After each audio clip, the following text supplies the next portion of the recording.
arrested within the shores of Nigeria, then they are subject to Nigerian laws. We don't need to obtain permission from their host countries to prosecute them. It's like a Nigerian, for example, committing a crime in China or in Israel or in US. He's prosecuted there straight away.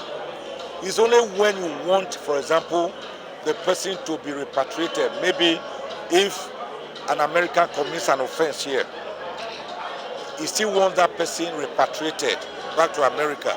Then you have to go through the whole gamut of extradition laws. But in this case, if you commit an offense here within the Nigerian waters, within the Nigerian shores, then you are subject to Nigerian laws. And if you have been watching, you will see some Chinese, some Koreans, some Britons being tried and jailed here. You don't need to obtain permission from their host countries. He also mentioned top government officials being involved. This brings me to the issue of whistleblowing. This whistleblowing policy, is it really working? No, it has failed. Collapsed about 4 years ago, less than 2 years after it was introduced, because the government became roguish. The government was not paying the whistleblowers. It became an issue. Whistleblowers will blow whistle, dictate huge sums of money in banks, and government officials will go back and misappropriate the money and refuse to give to the whistleblowers. Many of them are in court. I'm aware of many of them. One of them, George Ubo, is one of the biggest whistleblowers in Nigeria. He's in court over billions and billions of naira that he successfully blew whistle on, which ought to have been paid to him. So what they were doing was that they started it, they gave it a first say, the first 1-2 years, it was raining whistle. After that, the Nigerian factor. So it's not working at all. In fact, many of the whistleblowers became subjects of inquisition. They were hunting them down. They became victims of a tyrannical system. The entire outing, which we have seen today from the naval perspective, is a government at war with itself. It's called a schism, an internal implosion. That is what we are seeing.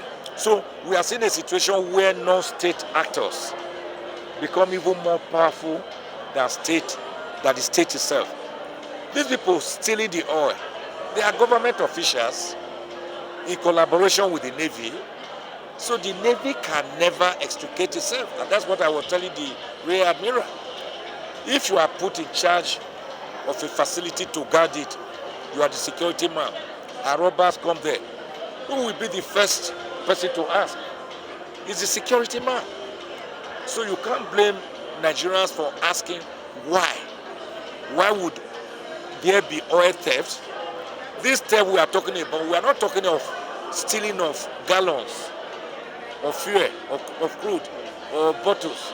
We are talking of vessels, large vessels, ocean-going vessels, barges, being loaded with rigs, through rigs, in the open.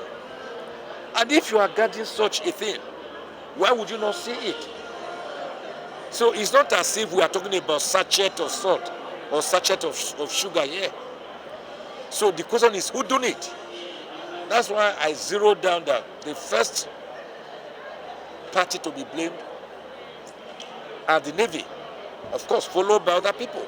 The multinationals themselves are roguish and crooked. They join hands with these people to PIFA. Then people in government, they are very powerful. It's a syndicate. It's a cartel. It's an organized crime. It's like Boko Haram, which is not getting finished because, like one of them told us, he said, he said, when you see an insurgency like Boko Haram not getting finished, then you know that people in government are involved. Because at a time, Boko Haram became the biggest industry in Nigeria. Today, oil theft is one of the biggest industries in Nigeria because they are stealing more than 60% of Nigeria's crude. I mean, over a 4-kilometer line or pipeline. We are talking of 4 kilometers. Among those pipelines, you have breakages, maybe more than 150, from which crude oil is being siphoned. By who? Who is aiding it? Why are they not seeing them? Until this Tantila company came. I don't care how much you pay them, but the question is, are they not doing the job? When they came there, they discovered these blown up oil pipelines from which this oil was being siphoned. Why did they not see the people who were siphoning this oil? Commonwealth. So that was why I suggested that perhaps it was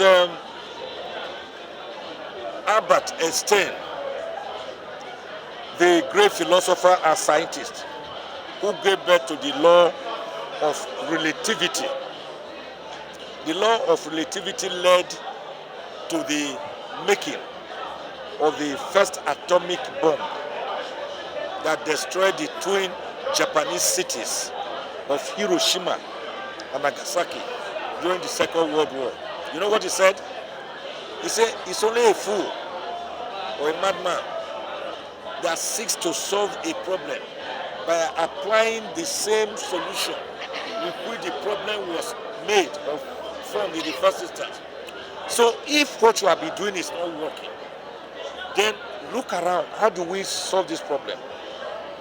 More like Hippocrates, the father of mercy, once told us, desperate diseases require desperate remedies. That was why I said, these illegal refineries, which dot the entire landscape and creeks of the Niger Delta, they are actually in thousands. Why don't you put them together like small-scale industries? I say, for example, we have seen that there are 100 illegal refineries in this area. You can't get your oil illegally by tapping, whether hot tapping or cold tapping from pipes. Put yourself together into a community. Let us sell oil to you. Let the government sell the oil to you. Acquire it legitimately.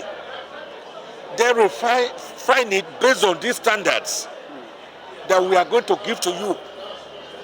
You will see that the youth, the unemployed youth, the restless youth who are hungry, whose families have been driven, whose parents have been driven away from their farmlands because of the destruction of their aquatic and agrarian life, they will come together, put resources together, from small cottage industries.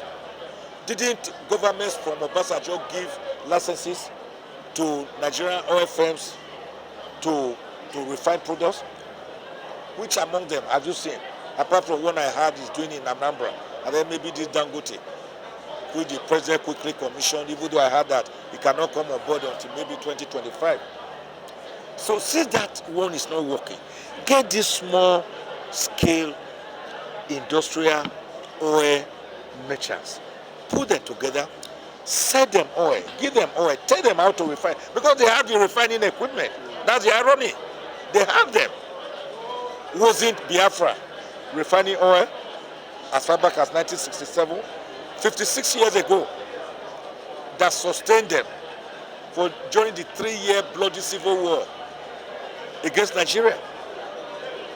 So if people in Nigeria could refine oil 56 years ago, how come in 2023, the 21st century, we cannot still refine oil? So it's the shame of a country.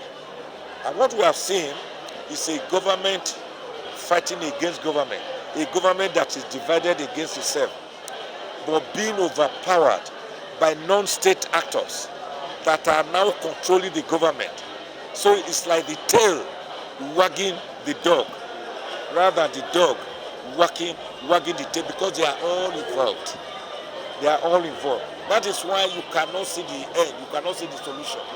When you arrested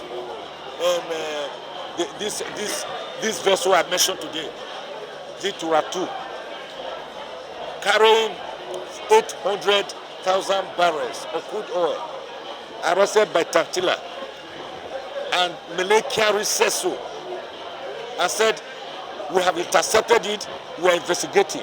Question, where is that vessel today? What happened to the 800,000 barrels of crude oil? Who owns that vessel, by the way? How did he load those barrels? Who gave them those barrels? Can we have the results? Can we have, we are never going to see the results. Oh no, it's not going to be possible. Because they are all involved. So it's like, to tell them to solve the problem, it's like telling a person to slap himself or herself. He will not do so. That's what is going on.